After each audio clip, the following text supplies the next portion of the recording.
Amartya Sen, it's quite a trek from the UK to Bolpur. And USA. USA to Bolpur, even much Western. more.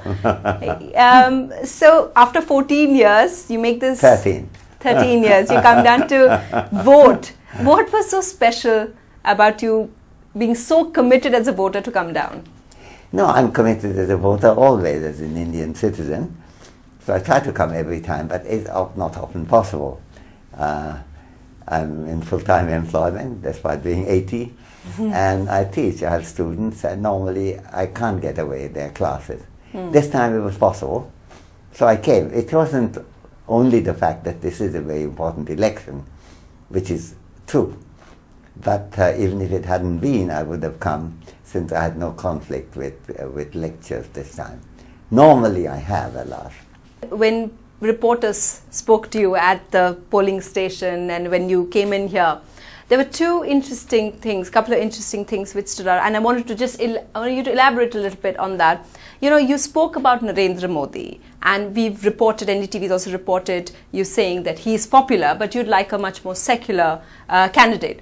Now, I wanted to ask you, sir, the Congress and the BJP have made it, there's a lot of debate happening between the development that Narendra Modi and the BJP is talking about, and the Congress focusing on the secular. They're saying that, it's getting polarized.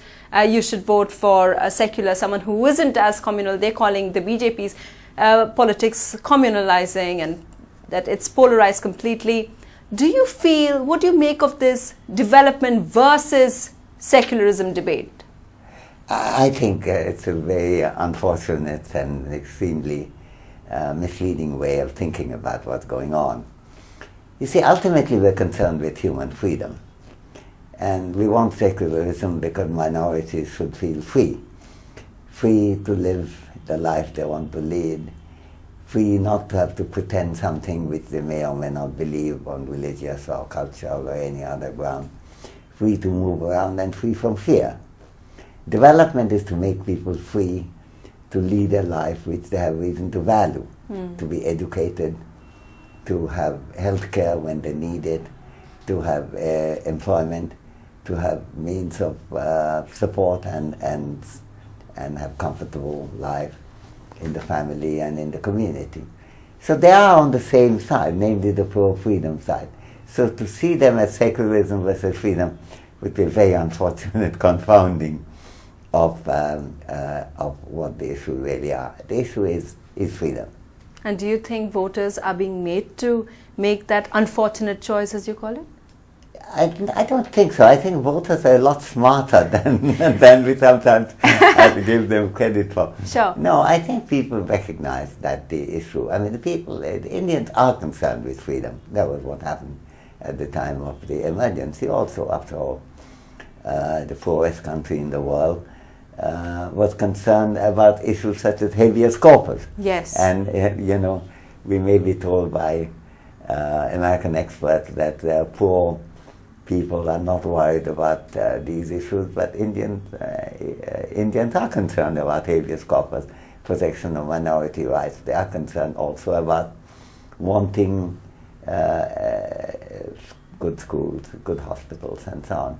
Do you think that the Congress perhaps, then because you speak about rhetoric, do you think the Congress has made a mistake in focusing too much on the secularism angle?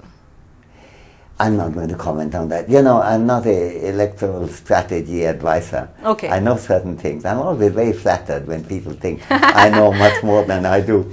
but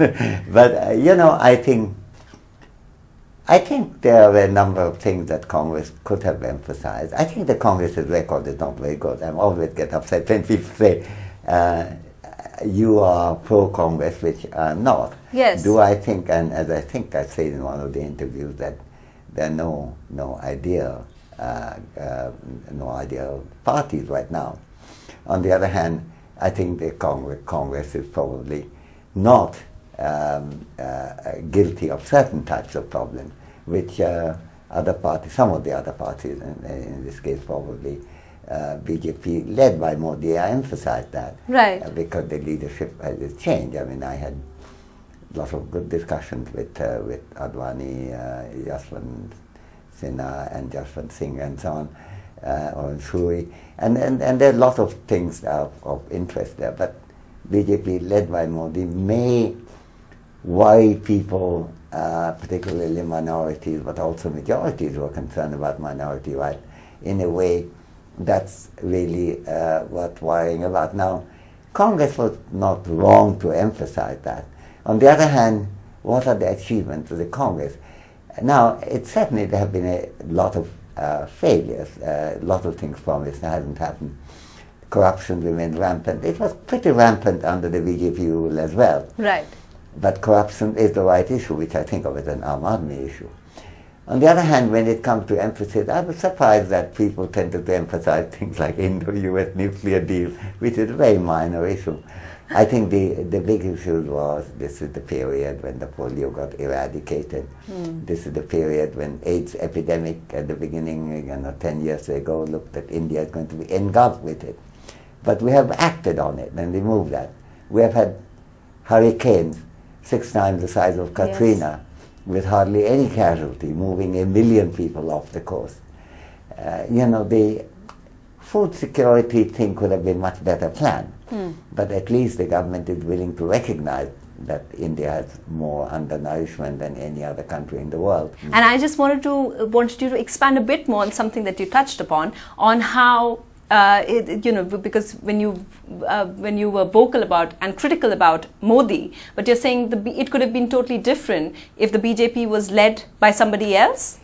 Well, it would never be my party. I've never been a believer in a non-secular, primarily religion-oriented party. That's my position about Hindu Mahasabha, about Jansang. On the other hand, some of the problem, I think the kind of thing that happened in Gujarat, we do know that that the then Prime Minister was a BJP Prime Minister, Vajpayee, was concerned about that. Yes. And so I was saying that you have to distinguish. Nothing would have made me a BJP voter. On the other hand, I've had very good relation with many of them. I think there are a lot of good things happen. It's not my political party, is never going to be. But Modi's leadership... But they would be like a viable option, are you saying? Well, they would have been not my preferred option, but I can see that they don't raise the kind of issue that people are concerned about Modi. You see, there's a kind of non-meeting of mine. Some people are absolutely upset, and they want to migrate out of the country, which I would never consider if Modi comes to office. And others don't even understand what the hell is going on. Yes. I think that kind of extreme reaction is an exaggerated understanding of politics. On the other hand, others should understand why is it that people are so worried about Modi. It's not just about BJP, it's something more than that. It's interesting you say that, leaving the country, which some people are threatening to do if he comes into power, is an exaggeration, and you would never go... Well, I mean, it was a very silly thing to do. You don't leave a country because the government is wrong. You try to change the government. So, Professor Sen, would you say there is a kind of liberal overreaction to Modi in the country? I think, you see, this is going to be the headline if I say that to you. I may well believe that there is perhaps a little of that. On the other hand, that's not the main story. It's very important in these interviews because, we will talk for half an hour, 20 minutes, and then there will be one-line summary, and I don't want the summary to be liberal overreaction. But there is some truth to that. There is a little bit of truth, but there is much more truth in a lot of other things, and there's enormous amount of truth in the fact that the liberals are worried, and they have good reason to be worried. Okay. I have a reason to be worried about what happens to the minority, not only what happens to them, but the security. You see, so much of it is seen in terms of actually whether somebody is